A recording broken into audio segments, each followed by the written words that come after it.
catch that in a minute. It is indeed a distinct honor and privilege to be with you today. I am humbled to have been selected to be the commander of the Joint POW-MIA Counter Command. It has been a wild 10 months, but I can tell you it has been an inspiring 10 months. You heard all the bio stuff. I'm not as proud of that as what I'm about to tell you. What I'm really proud of to share with you from my bio is that I am the proud grandson of a Navy sailor who served in the Pacific during World War II, and also the proud grandson of a Navy civilian shipyard worker who found himself there on December 7, 1941, at Pearl Harbor. I'm also the proud son of a retired 26-year Army Master Sergeant. One combat tour in Korea, 2 combat tours to Vietnam. I'm very proud of my father and his service. And I'm also the proud father of an infantry officer, Army, who graduated from Ranger School last year. He will graduate from Airborne School tomorrow. Airborne. And so you ask yourself, where did I go wrong? From the standpoint that my 2 grandfathers served with the Navy, my dad and my son probably served with the United States Army. Thank you.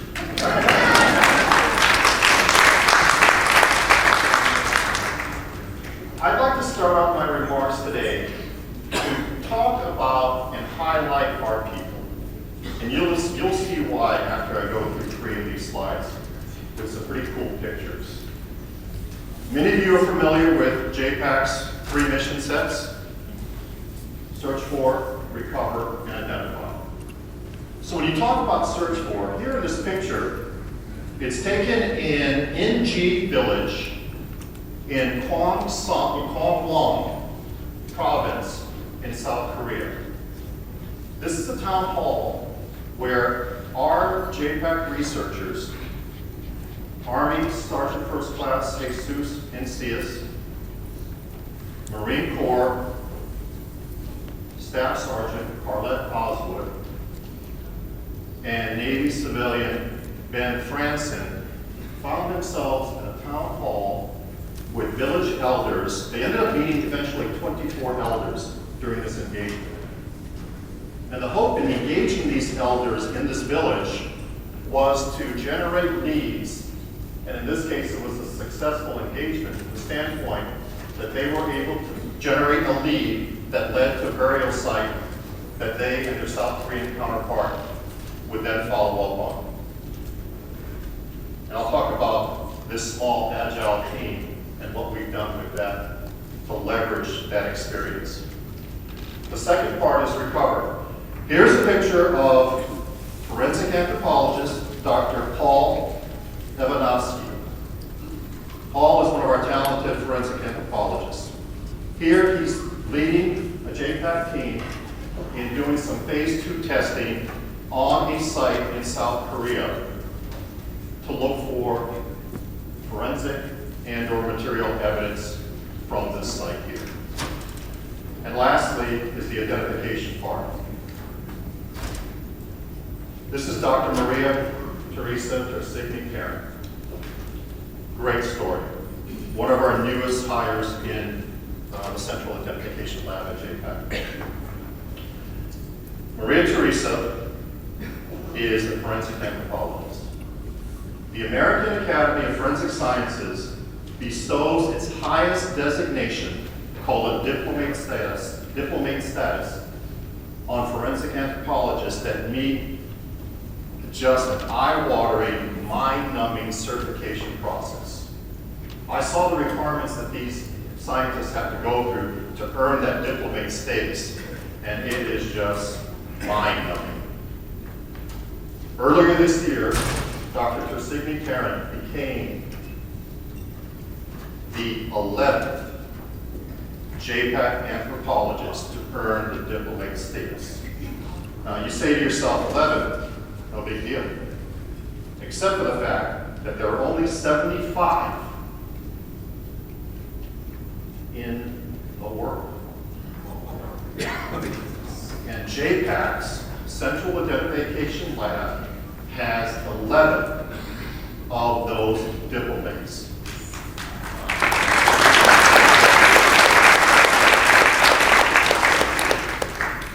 It is an incredible story. So these 3 mission sets are really marked by painstaking research, excavations in the most inhospitable of environments, and truly a remarkable scientific enterprise. So what's the so what for you? Let me go through some things that I hope you'll find useful and informative. You all have seen these numbers.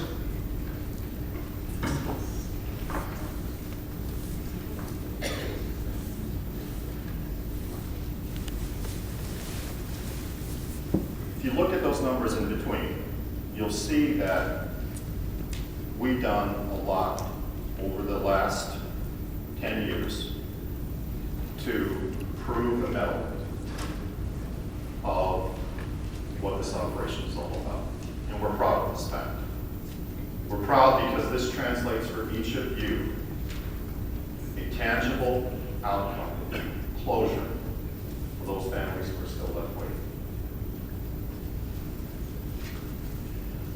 Rocky Harder talked about the Korea Forward element. We're very proud of this fact, that this initiative was established in the summer of 2012.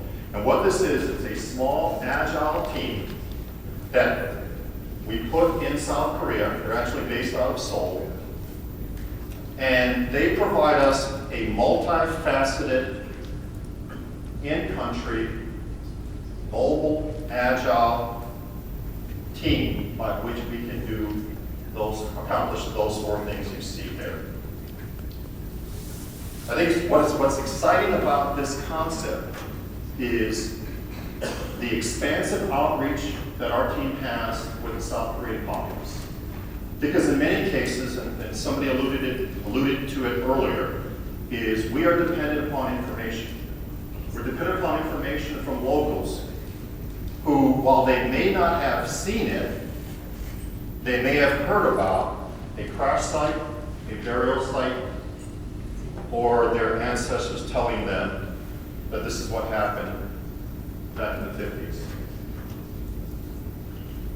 That expansive population outreach is bearing fruit, and I'll show you some of the accomplishments that the KFE has had over the last year. What's also important is the symbiotic relationship that we continue to strengthen with our South Korean counterpart. There is no nation on this planet that does this mission as well as the United States of America.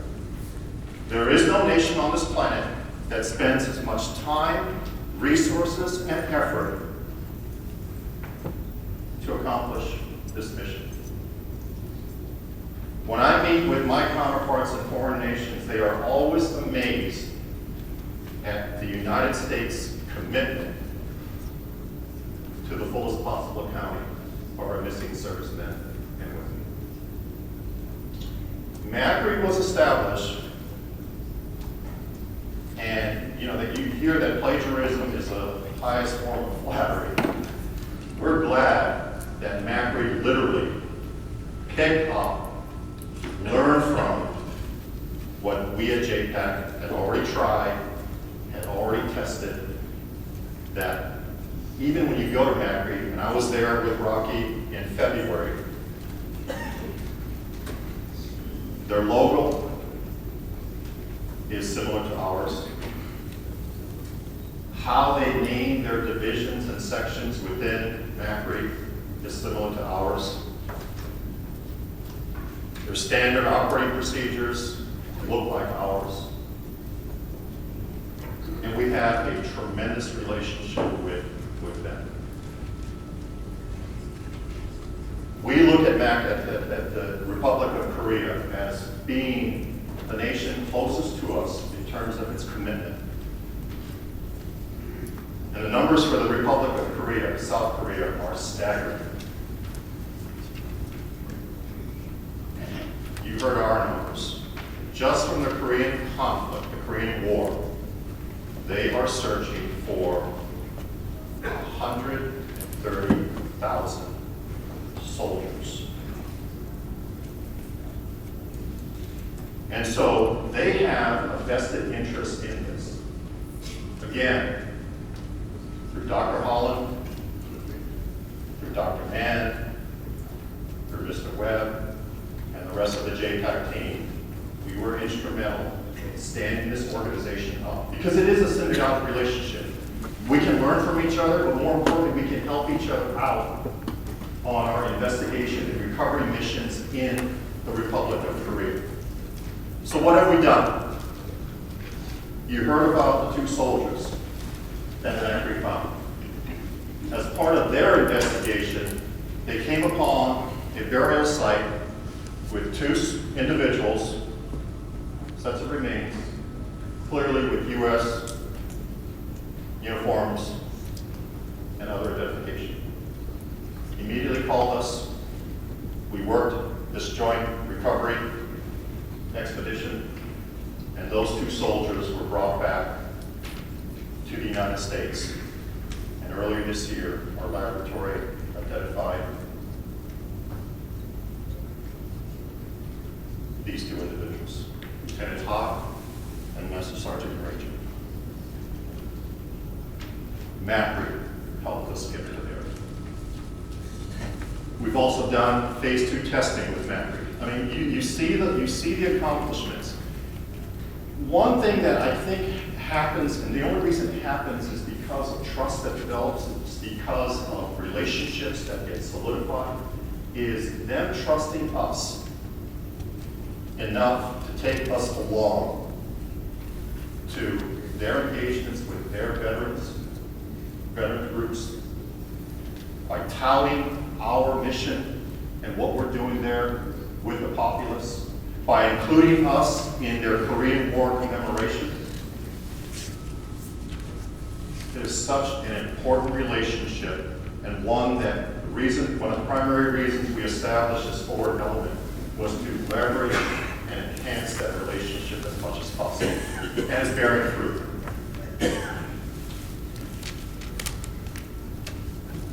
Let's talk about North Korea from the standpoint of where we're at from an operational standpoint. JPAC and I do not do policy. We're dependent upon our partners here in Washington, both at OSD, DPMO, as well as the Department of State. But when we're called upon to execute, we will do so in the most effective and efficient way possible. Because of the mission that we ramped up to, being ready to execute, made purchases, shipped, this is the material that is on hand in custody of the United States government. This is the big stuff. So those base camp systems, both base camp tent systems, those SUVs, trucks, generators, water pumps are in a warehouse in South Korea, in Seoul, South Korea, under U.S. Army control, ready to push north when and if the need arises. We did lose close to 1.4 million in consumables, food, fuel. The ship had already gone. It was intended to outfit not just the Korean People's Army workers, but also the local populace, as well as the JPAC teams when the mission were to come about. That material was deemed expendable, and we did not, the United States government did not ask for it back. I'm told it was a lot of spam. I like spam. I'm personally offended by that, but nonetheless, the great news is that the $2.8 million in equipment and vehicles remains in the United States custody. So what does that mean for us? It means that we remain agile at JCAT for a North Korean mission. It means that we're in a be prepared to posture. And what that means is we stay in close contact with our bosses at the United States Pacific Command. We ensure that we're aware of the political and security climate. We also apply the lessons learned from that fall start in fall 2011 and spring 2012. We learned a lot from that. For us to shoehorn that big mission into our operational plan, literally on the fly, was difficult. We were dropping missions left and right in order to shoehorn this mission to make it work. But we did it. We also learned a lot from it that we won't have to repeat the same trials and tribulations that got us to where we needed to be. And it's that weather window that's not exactly conducive to missions on the peninsula in North Korea.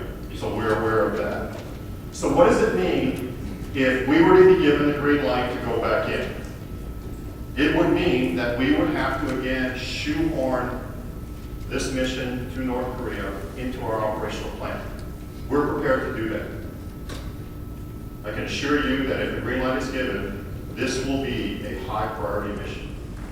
I can assure you that we will juggle and shuffle the resources because it will take that. We'll need to move people, we'll need to move time, and we'll need to move funding in order to be able to accommodate an active mission in North Korea.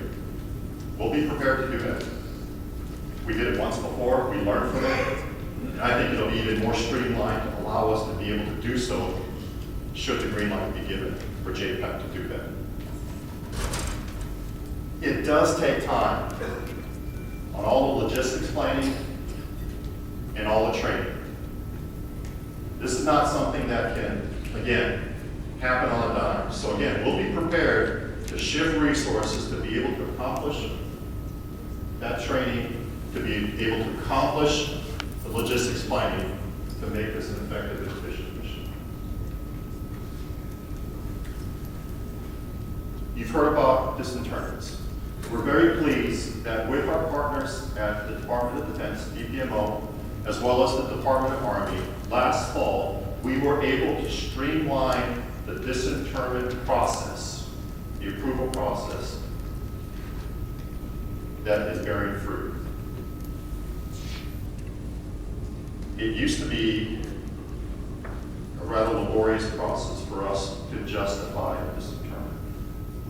Rightfully so, the Department of Army, the executive agent for cemeteries, military cemeteries, will not grant us a blank check to disinter any grave of an unknown service member just because we say so. Our historians, our scientists have to justify this request. And they do so through a pretty thick document that Desdy Winfield, Secretary of the Army, look at. Because before they grant their consent to us to disinter, they want to make sure that we've been able to narrow down the population of that particular grave, that unknown service member, to a small sample size of anywhere from 2 individuals up to 25. And so the painstaking research and analysis that our historians go through to narrow down that solvability aspect is part of the justification package in order to get us to where we need to get. But it is streamlined. Last month alone, we disinterred 8 soldiers, unknown soldiers, from the National Military Cemetery of the Pacific.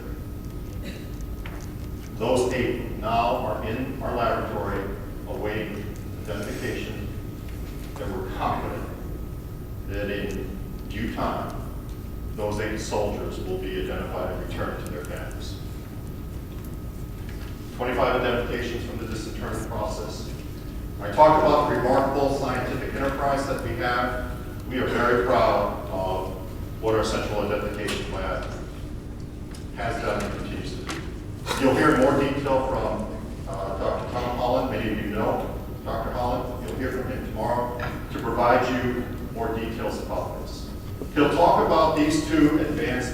pretty exciting. I won't steal his thunder. I'll just whet your appetite that both are bearing great fruit, particularly for the Korean War unknowns. Keep in mind, there are 830 unknowns from the Korean War buried today in the National Military Cemetery of the Pacific. 830, whose families are awaiting answers just as you are. I'd like to leave you with 3 key takeaways. I hope through the pictures I shared with you, by the way, this picture here is Marine Sergeant Robert Traylor. Robert finds himself in between 2 Macri partners. They are in a buffer zone on the south side of the demilitarized zone, conducting a survey of 3 bunkers that possibly have human remains. I hope you come away with the 4 pictures I've shared with you to understand that the people you have working the operational arm of this business, your business, are some of the most talented, dedicated individuals I've ever met and worked with in my 31-year career. Extremely talented, extremely dedicated, and passionate about why we do this mission and why it is so crucial. As I've shared with the team, this mission defines us as a nation. You'll hear words like sacred obligation, moral imperative. None of that is hyperbole. 10 months into the job, I can tell you, I look at this as a sacred obligation. I would also share with you where we do have relationships with host nations, where we do our operations. They are the most respectful, helpful partnerships that we as a nation enjoy. I was in China in March. China is unique from the standpoint that it has MIAs from 4 conflicts. World War II, Korea, Cold War, and Vietnam. It's the only country where we have missing Americans from 4 conflicts. We were meeting with the director of the North American Bureau within their Ministry of Foreign Affairs, their State Department. He remarked to me that the reason China helps the United States on investigations and recoveries is because they view this as something that helps them in their standing in the world community. That if they're going to be a responsible partner, that this is one thing that they look at as being helpful to them. The last takeaway I'd leave with you. You read the papers. You're in the vortex of the craziness. You're just south of a white building, a round top, and it is crazy. I'll leave it at that. You know, we talk about good governance, and we as a country are struggling with that right now. I can tell you the fiscal realities that we face, JPAC is not immune from those fiscal realities. We have experienced cuts to our budget. We have experienced civilian furloughs. We have experienced civilian hiring freezes. That last one probably hurts us the worst. Right now, we have 112 civilian vacancies that we are prevented from filling because of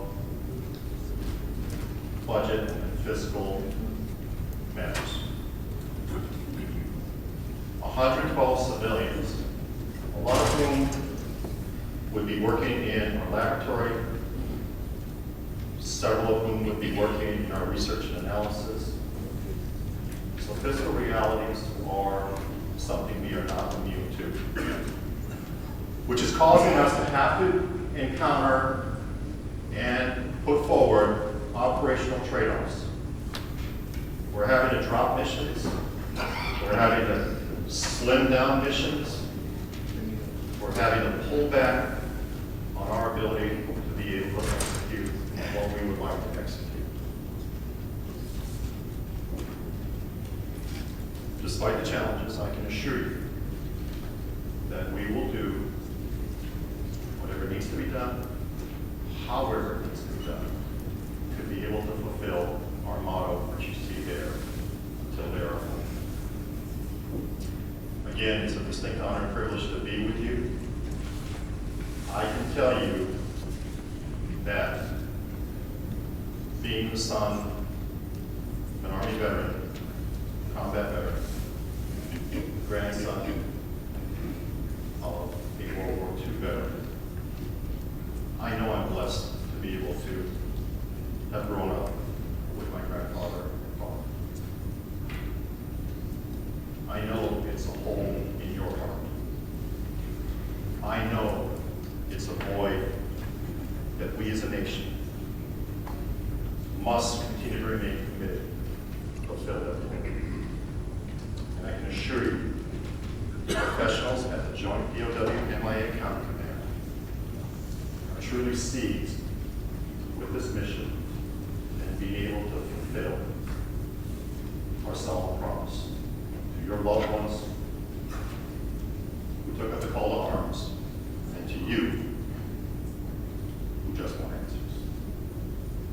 Now, I know I'm the only thing between you and the Air Force strolling strings, who, by the way, are extremely talented, and you'll enjoy their program.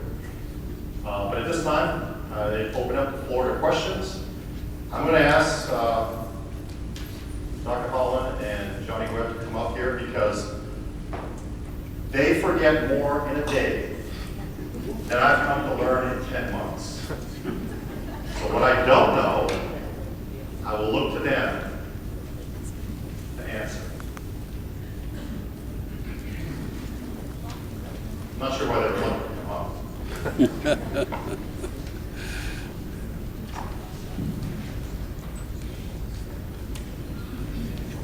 Do I have a monitor or am I doing this solo? Right.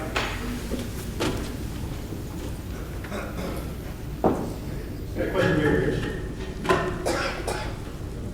Hi, it's General. Thank you. First of all, I appreciate the great work you guys do out there. I know it wasn't a very rewarding job, but I also appreciate you not jumping past the questions that the media recently about just in terms of Korean War remains and identifying those. I'm not sure I understand the logic behind why you have to wait so long when we've all contributed to DNA libraries. If we could just get DNA analysis from those remains, how we speed things up. I'll be 116, at your current rate before we get to the end. And that's not to take light of it. I know it's a difficult job, but just the policy and logic behind it doesn't make too much sense. I won't speak to the policy aspects of it, but to tell you, they don't want to have us just disinterpret for the sake of disinterpret. The last thing they would want is to disturb what they view to be a resting place and us not be able to identify. So the onus is on us to be able to narrow down that population. I'll let Dr. Holland talk about the operational aspects of that.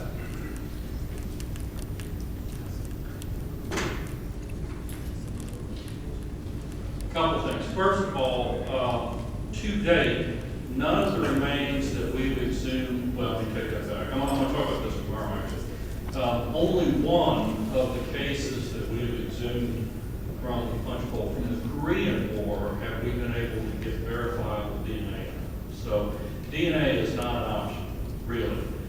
We have hopes that it will become an option. We were very happy to see that we finally got usable DNA out of one of the most recent identifications we made. But to date, we haven't been able to get DNA out of the Korean War remains. And we don't really know why. If you've been to these before, you've probably heard me talk about this.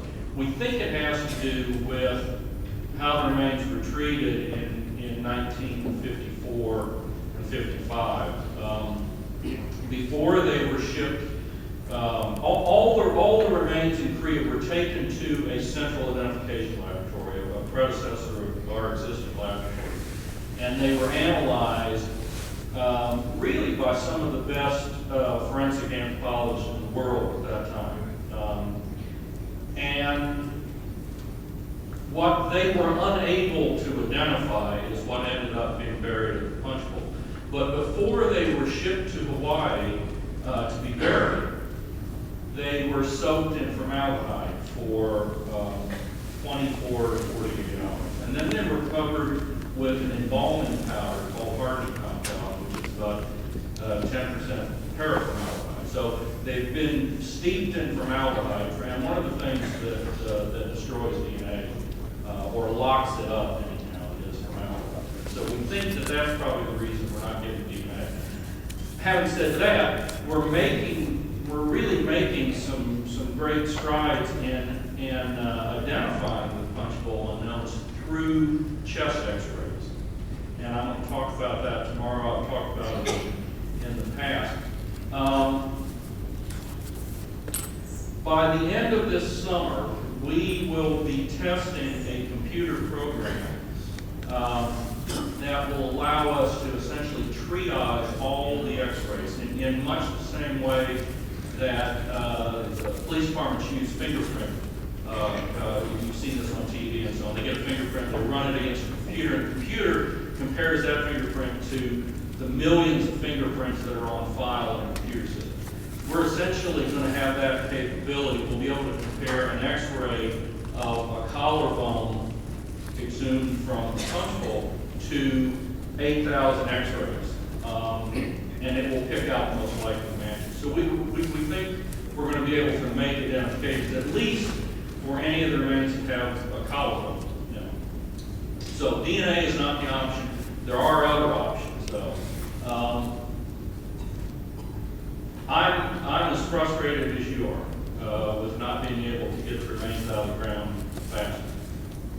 But I work within the confines of government policy. There are people that are paid to make those decisions, and I respect those decisions. But I have to admit, from the working end of it, I'm frustrated.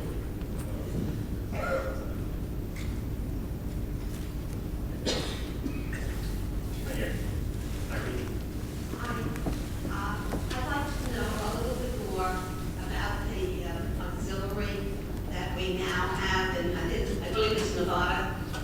Is that just for Korea? Are you talking about the other laboratory? Yes. It's in Omaha, Nebraska. Thank So you. you're close. People from New York, it's all the same. It's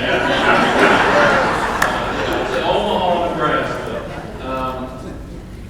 It is a great facility. We opened it, we had the ribbon cutting a couple months ago. It's on Offutt Air Force Base. It's a wonderful facility. We have been arguing for several years that we needed a mainland laboratory for recruitment and retention of scientists. We were having a hard time keeping scientists in Hawaii. Hawaii is a long way away from everywhere, and when you hire in young PhDs, generally they don't have children, and so they come into Hawaii. It's great. The problem is after they're there a few years, they start having grandchildren, and then they start feeling the pressure from the grandparents who are now 5,000 miles away, saying, "What are you doing taking my grandchildren to Hawaii?" When I took the job 21 years ago, I took the only two grandchildren on my wife's side to Hawaii, and I know that pressure. So we thought if we had a mainland facility, it would give people some lateral transfer. They wouldn't have to leave us. They could transfer to the mainland facility. We also, with the mandate to do 200 identifications, we knew we had to expand. So we really had the option at that point. We could expand in Hawaii, where building costs are expensive.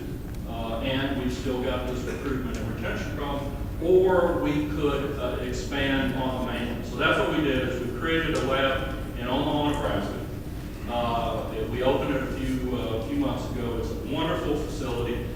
The problem that we're facing right now is there's nobody in it. You heard the general say, talk about the hiring freezes. We have recruited and hired, made offers to a number of scientists, and they're all frozen. So we've got a great facility, lots of tables to work on, new X-ray equipment, everything you need. It's a forensic anthropologist's dream. If I only had some forensic anthropologists in the building to do in a dream.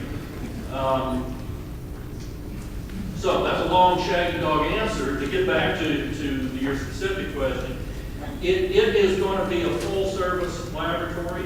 It is going to be capable of doing everything the Hawaii laboratory is capable of doing. It's going to be comparable in size in terms of the staff and the number of tables.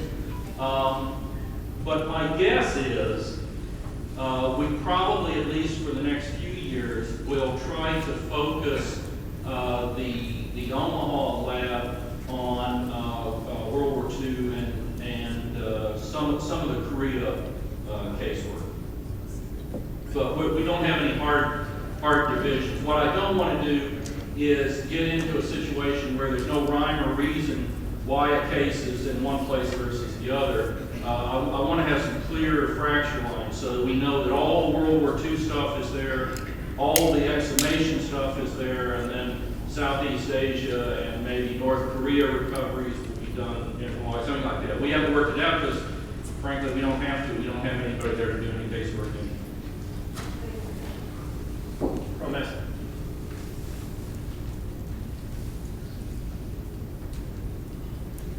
I have a question. Does the JPAC, does it also cover people who do the interviewing? And if so, how often are interviews being conducted? And are interviews also including use of photographs, especially with the older generation? I know a lot of them may not watch television as much as the younger generation. Where's the question? I didn't see it. It's coming from over here. I'm sorry. It's part of our research and analysis aspect of the mission. DPMO has a similar function. We complement each other in terms of witness canvassing, in terms of interviews. So yes, it is part of what we do, but it's also a mission set within DPMO as well.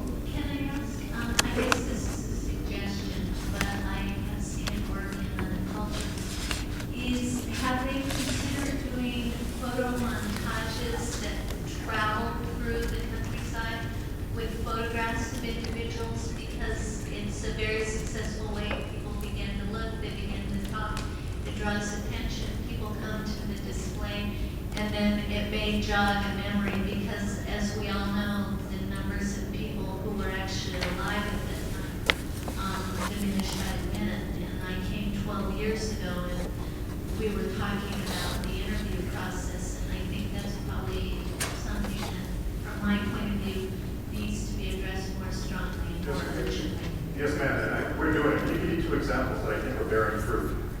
We were just given access into Burma, Myanmar, last year, 2012, as a result of Secretary Clinton's engagement with the Burman government. There was a 9-year hiatus last time we were in Burma, reopened it up. Toward your point, we established an outreach communications program through, obviously the Burmese don't have DirecTV or Sirius radio like we do. However, even with its very modest communications system, newspapers, newsletters, a few television and radio, advertising about what we were doing in Burma, we generated over 1,000 calls from the populace saying, I remember this, I know where this is. We think of those 1,000 calls, and we're sorting through them right now, that we think 350 legitimate leads may come out of that. So toward your point, that's something we're doing. In Papua New Guinea, we're establishing a program using locals, Papuans, to canvass villages. They have much more credibility than we do. They're taking our message and they're taking cameras, they're taking GPS coordination devices to be able to canvass the villages in these remote jungles in Papua New Guinea to delineate a particular site. So I couldn't agree with you more, that we are looking for innovative ways, but I'll take that back and we'll look at incorporating that as part of our outreach program.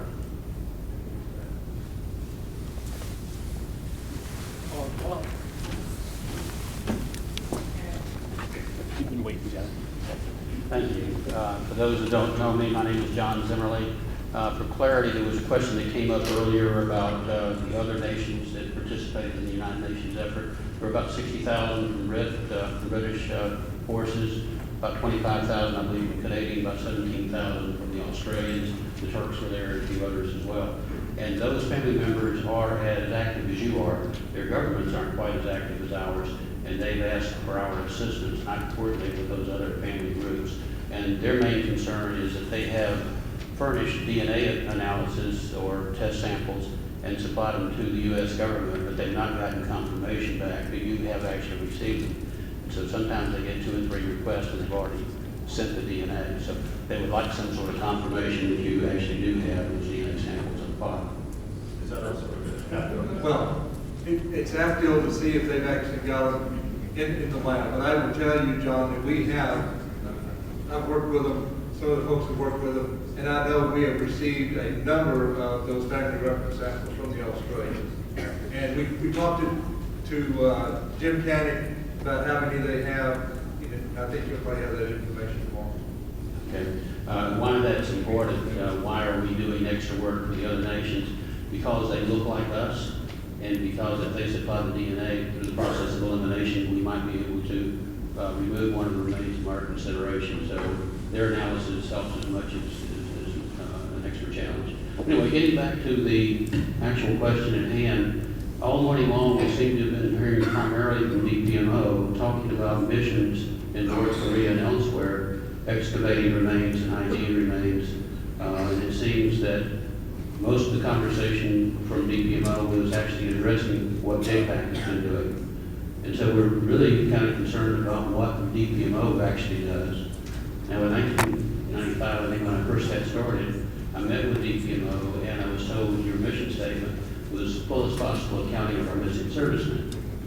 Now from a family standpoint, I thought, okay, you're going to tell me everything you know about my family members.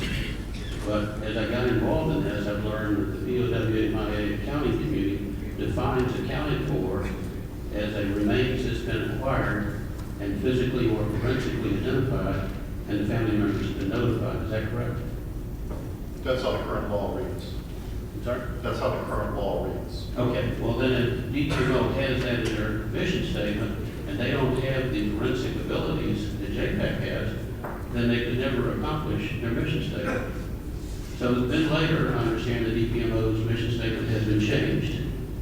And today it reads, we lead the national effort to achieve the fullest possible accounting of our missing DoD personnel and to inform their families and the public. Is that correct? I believe it's a DoD accounting community mission statement, not Okay. DPMO. Well, it's on DPMO's website. So. It's what? It's on DPMO's website. Anyway, that just seems to me that now DPMO is leading the effort, but we're still talking about fullest possible accounting, which is a JPAC function. So we're really trying to figure out what DPMO is doing. What the family members, me especially, would like to see DPMO is to change the mission statement to something more like, I'll get to it in a second, research all information pertaining to our missing servicemen and share it with the families.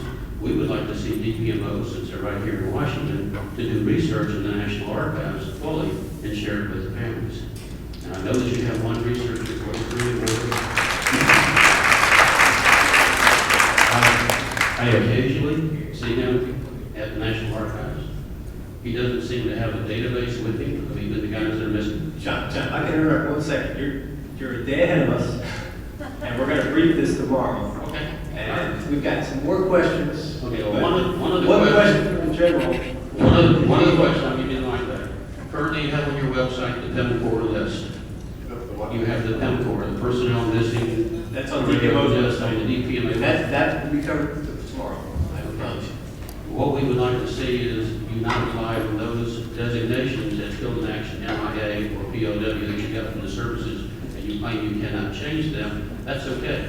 We would like you to develop your own list and tell us which ones are MIA, KIA, and POW. Thank you.